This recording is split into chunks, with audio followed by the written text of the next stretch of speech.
Enemies are benefactors, the path of repaying debts. Siefeng. Translation edited by Chinyu. The vast, distant heavens know my heart. The myriad gods in the darkness know my name. The operation of the sun and moon is aware of my deeds. The most just entity in the universe is the Tao of the greatest creator. This Tao sees everything with perfect clarity, rewarding and punishing with meticulous precision. When we calm our minds and reflect, we may wonder what causes us to be born into a specific family and environment, what leads us to our current circumstances, and why we encounter certain people, whether they should be in our lives or not. We often feel powerless against our present circumstances, as if we are drifting in the wind with no control over our destiny. All of this is due to the combination of causes and conditions, which may seem chaotic and random. Yet, in reality, everything we experience, whether in prosperity or adversity, happiness or suffering, is a result of our past words and actions, including those from previous lives. The outcomes we face today stem from the seeds we have sown in the past. You reap what you sow. If you want a life free of worries, cultivate yourself diligently. If we hadn't incurred karmic debts in this world, we wouldn't be here. A person's life is essentially a process of repaying debts. As long as these debts remain unpaid, we cannot leave this world. Without understanding this principle, one's life is bound to be lost in confusion, becoming just another ordinary existence among the masses. The wisest way to live is to repay one's debts to the greatest extent possible and to avoid incurring any new debts, which means doing only good deeds and avoiding wrongdoing. In human history, Jesus and Buddha Shakyamuni did this best. Jesus repaid his debts by sacrificing his blood and performing countless good deeds, even atoning for his disciples' sins. Buddha Shakyamuni spent decades teaching and enlightening countless sinners, filling the universe with his merits. They no longer owed any debts to the human world, which is why Jesus became a god and Shakyamuni became a Buddha.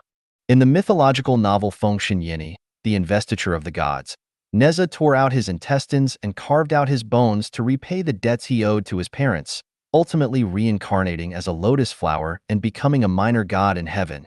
In the novel Journey to the West, the Monkey King, Sun Wukong, underwent 81 trials and tribulations to repay his debt to the monk Tang Sanzang, who had saved his life.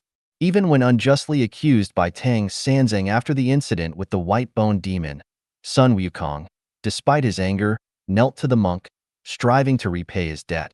Jesus taught us that if someone strikes us on the left cheek, we should turn the other cheek to them.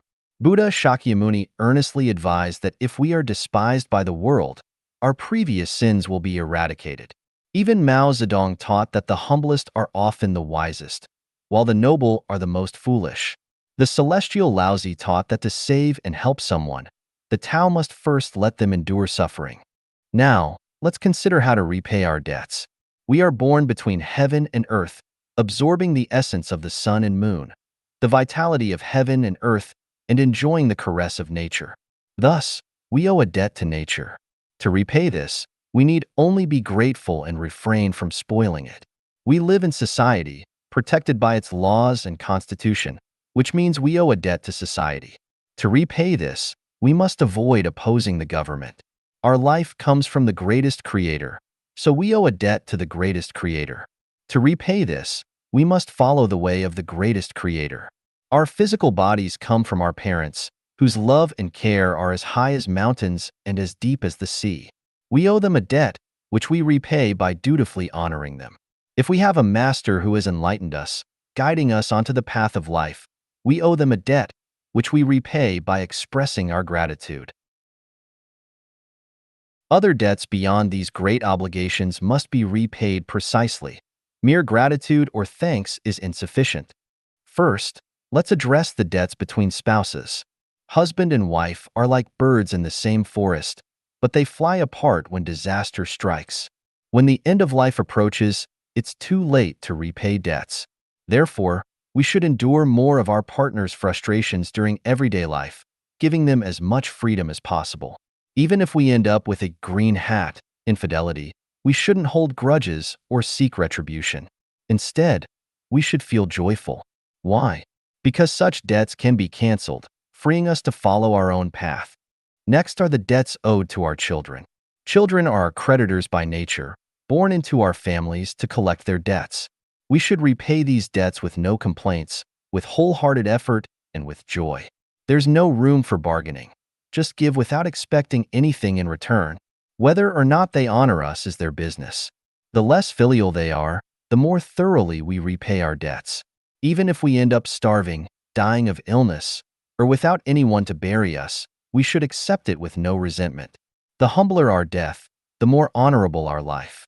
Then there are the debts owed to siblings, relatives, friends, and strangers. We must strive to repay these debts promptly, without taking even the smallest advantage. As the saying goes, taking advantage of others is harmful, just like radishes are just vegetables. There's no such thing as a free lunch in the world. It is better to give more than to receive, and it is preferable to die without debts than to live a long life with them. Live as long as you can, but if you can't continue, simply sit cross-legged and quietly await the arrival of death and the welcoming of celestial beings. Lastly, we must repay the debts owed to poultry, livestock, and animals. We benefit from the kindness of animals, whether they bring us joy, help us with work, provide us with food, or supply us with materials for clothing, shelter, and transportation. Even though this is all part of creation's arrangement, a debt is still a debt. Humanity has not yet reached the greatness of being able to take the lives of animals at will. As seekers of the Tao, we regard all life equally, so we must repay our debts to them. How? By not mistreating any animal, big or small, and by not killing innocent animals unnecessarily. We should treat them with compassion and sympathy, offer them love, and when we eat their flesh, silently pray for their liberation from the cycle of reincarnation and wish them a swift rebirth in the Western Pure Land. If you do nothing that troubles your conscience during the day, you won't be startled if someone knocks on your door in the middle of the night. If you live your whole life without wronging others, you are destined to ascend to paradise.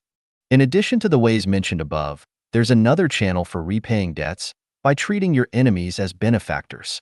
If someone bullies, oppresses, abuses, or torments us, they are, in fact, helping us repay our debts through their wrongdoing. This is something to be welcomed.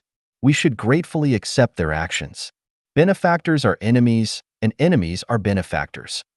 Benefactors keep us bound to the mortal world, while enemies help us break free from it. For those who seek the Tao, good is evil, and evil is good. Without others' evil, we cannot achieve our own goodness. The more foolish people there are, the more opportunities there are for us to become a celestial being or a Buddha. Repay debts in all aspects of life, and you will gain the Tao in all aspects. Abandon everything completely, and you will gain everything completely. Are seekers of the Tao foolish? The clearest and most astute minds belong to those who seek the Tao.